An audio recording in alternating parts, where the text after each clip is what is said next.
প্রবাসী হঠাৎ দেশে ফিরে দেখে তার বাসায় তারই মা চাকরানী। বিস্তারিত দেখতে থাকুন।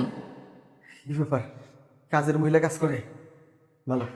রিয়া, রিয়া, এই রিয়া, এই যে বাবা তুই মা।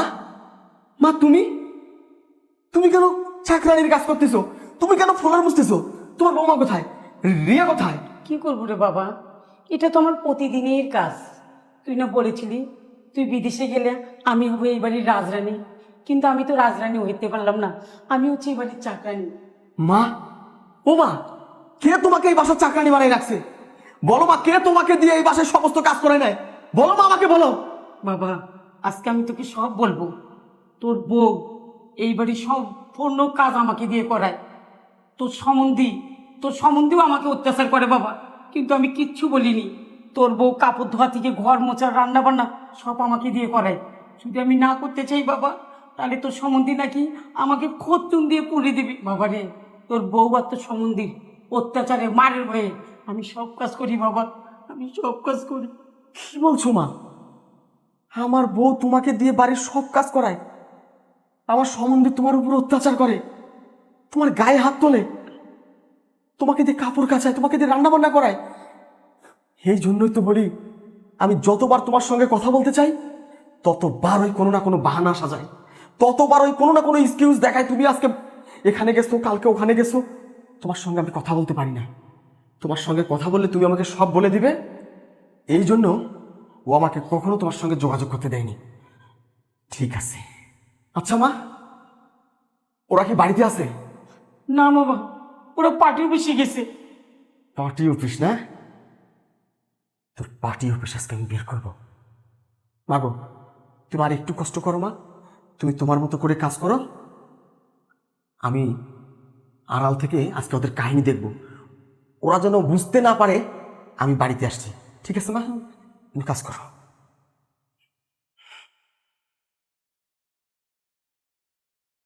এ ভাইয়া আসো। কি ব্যাপার, আপনার দেখি এখনো ঘর মোছা শেষ হয় নাই? সে কখন দেখে গেছি আপনি ঘর মুছতেছেন। আপনাকে না বলছি সব কাজ শেষ করে রান্না বান্না করতে, এখনো কেন শেষ হয় নাই? মা তুমি এরকম ব্যবহার করতেছো কেন মা? আমি তো কাজে করতেছি মা। আবার মুখে মুখে তর্ক করেন, কাজ শেষ করতে পারেন না, আবার মুখে মুখে তর্ক করেন আমার সাথে। এত সময় লাগে ঘর মুছতে, সব কাজ শেষ করতে এত সময় লাগে? আপনাকে আমি বসে বসে খাওয়াই কি রেস্ট করার জন্য? যান রান্না করে যান, আমরা আসছি গরমের মধ্যে, এটা ঠান্ডা পানি দেন আর তারপরে খাবার বাড়েন টেবিলে। রিয়া, এভাবে হবে না। তুমি এই বুড়িটাকে বাড়ি থেকে বের করার ব্যবস্থা করো। ঠিকই বলছো ভাইয়া। আচ্ছা এটা পরে দেখতেছি, তুমি চলো। ভাইয়া বসো। উফ, কি গরম। রে রিয়া, আমার বিজনেসের জন্য তোর কাছে 5 লক্ষ টাকা চাইছিলাম, তুই দিতে চাই দে। ও হ্যাঁ ভাইয়া, দিতে যখন চাইছি তো অবশ্যই দিব। তুমি দাঁড়াও, আমি টাকাটা নিয়ে আসতেছি।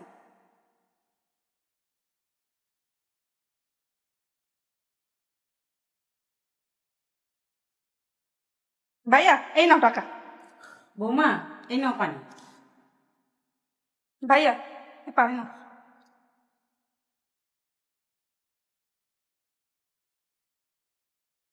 বৌমা আমাকে কয়টা টাকা দিতা? আমার জুতোগুলো ছিঁড়ে গেছে, আর এই শাড়িটাও পুরাতন হয়েছে। একটা শাড়ি কিনতাম আর এক জোড়া জুতো কিনতাম মা। এই চুপ! তুই ভালো মানুষ রে, তুই টাকা দেখে তোর লোভ লেগে গেছে, এখন তোর টাকা লাগবো, তুমি শাড়ি কিনবা, তুমি জুতা কিনবা। এত কথা শিখছো কই থেকে? আর একবার কথা বলে না তোমার জিভ টেনে ছেড়ে ফেলবো। যাও এখান থেকে, যত সব।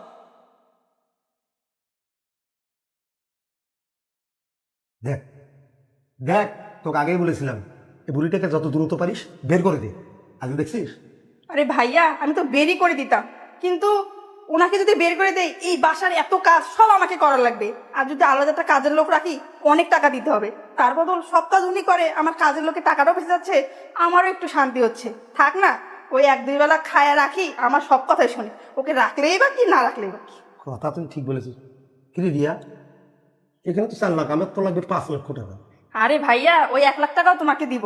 ওই যে রিপুন তো আবার টাকা পাঠাবে পরশু দিনে, টাকাটা পাঠালে ব্যাংক থেকে উঠাই আমি তোমাকে দিব, তুমি টেনশন করো না। ঠিক আছে, তাহলে দিস, অবশ্যই অবশ্যই দিস। আচ্ছা চলো তোমাকে এগিয়ে দিয়ে আসি। কি রে রিয়া, দরজাটা খুলতেছে না কেন? লক্ষ লোকে বুঝলাম না, দরজাটা লক করলো কে? চাবি আছে না কিন্তু দেখতো? আচ্ছা চাবিটা কই? চাবি আমার কাছে। এ কি, তুমি কখন আসছো? আর তুমি দেখি আমাকে আসার আগে একবার জানালেও না, ফোনও তো দাও নাই। হ্যাঁ, আমি তোমাকে জানাই নেই, আমি এসেছি তোমাকে সারপ্রাইজ দেওয়ার জন্য। কিন্তু তোমাকে সারপ্রাইজ দিতে এসে আমি নিজেই সারপ্রাইজ হয়ে গেছি। মানে বুঝলাম না। বুঝলা না? মানেটা মানেটা আমি বুঝাচ্ছি। ছোট লোকের বাচ্চা, ইতরের বাচ্চা, কি ব্যাপার, তুমি আমাকে হাত তুলছো কেন? আমি তোর গায়ে কেন হাত তুলছি তুই জানিস না? আমি তোর গায়ে কেন আঘাত করতেছি তুই জানিস না? এই, আমি আমার মাকে বানাইতে চাইছিলাম এই বাড়ির রাজরানী, আর তুই তোরা তোরা বানাইছিস আমার মাকে এই বাড়ির চাকরানী। কি বলছো তুমি এসব? আমি কেন মাকে এই বাসায় চাকরানি বানায় রাখবো? তুই যদি আমার একটা মিথ্যা কথা বলিস তোকে গলা টিপে ধরে মেরে ফেলবো আমি। কিছুক্ষণ আগে আমার মা তোর কাছে কিছু টাকা চেয়েছিল, একজোড় স্যান্ডেল কিনবে আর একটা কাপড় কিনবে, তুই কিন্তু তাকে একটি টাকাও দিস নাই। কি কি ব্যাপার, তুমি এসব কিভাবে জানলা? তুই কি ভেবেছিস আমি এখনো প্রবাসে আছি? আরে না না, আমি এই বাড়িতে আরো 2 ঘন্টা আগে আসছি। 2 ঘন্টা আগে এসে এই রুমে লুকাইছিলাম। তুই তোর ভাই আমার মায়ের সাথে কি কি আচরণ করিস, কি কি ব্যবহার করিস, এটা নিজের চোখে দেখার জন্য নিজেকে একটু আত্মগোপন করে রেখেছিলাম। আমার ইনকামের টাকা, আমি রোজগার করা টাকা আমার মা তোর কাছে চাইলো, তুই তার জিপ টেনে ছিঁড়ে ফেলতে চাইলি। অথচ তোর ভাই বিজনেস করবে, বিজনেস করার জন্য তাকে 5 লাখ টাকা দিতে হবে, তুই আজকে তাকে 4 লাখ টাকা দিছিস, তারপর বলতেছিস রিপন আবার টাকা পাঠাইলে তোমাকে বাকি 1 লাখ টাকাও দিব। এই ছোট লোকের বাচ্চা, বাপের টাকা দিয়ে বিজনেস করতে পারিস না? অন্যের টাকার উপরে এত লোভ কেন? অন্যের টাকার উপরে এত লোভ কেন? হ্যাঁ, দেখতে তো শরীরটা একদম বানাইছিস শুয়ারের মতো, শরীরে তো শক্তি কম নাই। খেটে খাইতে পারিস না? হ্যাঁ, নিজে ইনকাম করতে পারিস না? নিজে ইনকামের টাকা দিয়ে বিজনেস দাঁড় করাইতে পারিস না? অন্যের টাকা দিয়ে বিজনেস দাঁড় করাইবি। বের কর টাকা, বের কর, বের কর, বের কর টাকা, বের কর, বের কর। শোন রিয়া, তোকে ফেরেস্তা জানতাম, তোকে খুব ভালো জানতাম, খুব ভালোবাসতাম। তোকে ভালোবেসে, তোকে বিশ্বাস করে আমি আমার কলিজার টুকরা আমার মাকে তোর হাতে তুলে দিয়ে গিয়েছিলাম। তোকে আমি বলেছিলাম রিয়া, তোর কাছে এই দুনিয়ায় আমার কিচ্ছু চাওয়ার নাই, তুই আমার কাছে যা চাবি আমি তোকে তাই দেবো আমার সাধ্য অনুযায়ী।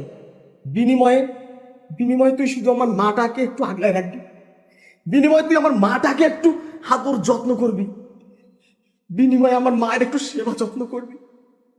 আর তুই কি করলি? আমার বাসায় তুই খেয়ে, আমার বাসায় থেকে আমার মাকেই আমার বাড়ির চাকরানি বানাইলি। যেটা আমার নিজের চোখে এসে দেখতে হলো, আমার মা আমার বাসার চাকরানি, আমার মা আমার বাসার ফ্লোর মুছে, আমার মা আমার বাসায় রান্না বান্না করে, তোর ময়লা কাপড় চোপড় ধোয়, তোর ভাইয়ের কাপড় চোপড় ধোয়। আচ্ছা, আমার মায়ের কি ওই বয়সটা আছে, শরীরে কি ওই শক্তি আছে তোর ভাইয়ের এইরকম বড় বড় মোটা মোটা প্যান্ট কাচার মতো? তোর ভিতরে কি একটা বার কেঁপে ওঠে নাই? উনি একজন বয়স্ক মানুষ, অসুস্থ মানুষ, এসব কাপড় কাচা, ঘর মোছা, ঘর ঝাড়ু দেওয়া, রান্না করা ওনার পক্ষে সম্ভব না। আর যদি আমার মায়ের জায়গায় তোর মা হতো, তুই কি মেনে নিতে পারতি? বল, মেনে নিতে পারতি? আপনাকে আর কি বলবো আমি, সমন্ধি হলো বড় ভাইয়ের সমতুল্য। আপনি তো বড় ভাই, আপনার বোন না হয় বোঝে নাই, ভুল করেছে, ভুল করে, আপনি কেমনে এই ভুলটা করলেন? আপনি আমার বাসায় এসে আমার মাকে বাড়ি থেকে বের করার বুদ্ধি দেন আপনার বোনকে, তাই না?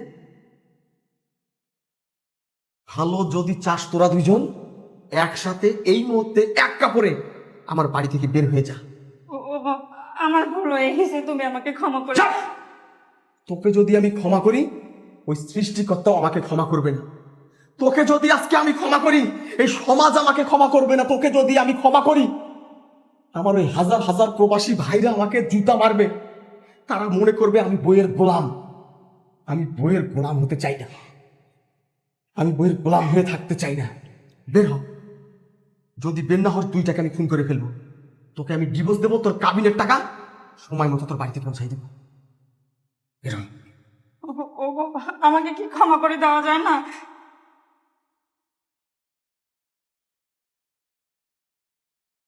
বেরো, বেরো বলছি, আরে বের হ। মা, ও মা, মা, এদিকে এসো, এদিকে এসো। মা, ওরা তোমার উপর খুব অত্যাচার করেছে, তাই না? খুব নির্যাতন করেছে। মা, তুমি ওকে মাফ করে দিও মা। আমি যদি জানতাম ওরা তোমার উপর এত নির্যাতন করে, এত অনেক আচরণ করে, এর আগে আমি এটা ব্যবস্থা করতাম না। মা, তোমাকে আমি বলেছিলাম আমি তোমাকে এই বাড়ির রাজরানী করে রাখবো। হ্যাঁ মা, আমি তোমাকে রাজরানী করে রাখবো। তুমি কিছুক্ষণ আগে তোর কাছে কয়েকটা টাকা চেয়েছিলে একটা কাপড় কেনার জন্য, একটা স্যান্ডেল কেনার জন্য। ও তো তোমাকে দেয়নি। এই নাও মা, এখানে যা আছে সব টাকা তোমার। তোমার যেভাবে মন চায়, যেভাবে ইচ্ছা তুমি টাকা খরচ করো মা। তোমার ছেলে তোমাকে রাজরানী করবে মা। তোমার ছেলে তোমাকে এই বাড়ির রাজরানী করে রাখবে। আমি আর জীবনে সেটা বিয়েই করবো না। তবু আমার মাকে আমি ভালো রাখবো। হ্যাঁ মা, তোমাকে ভালো রাখবো। যাও মা, তোমার যেভাবে মন চায় তুমি সেইভাবে কেনাকাটা করো। আচ্ছা যাও। হ্যাঁ, আমি আমার মাকে রাখবো না। এটাই আমার প্রতিজ্ঞা, আমি আমার মাকে রাজরানী বানাবো।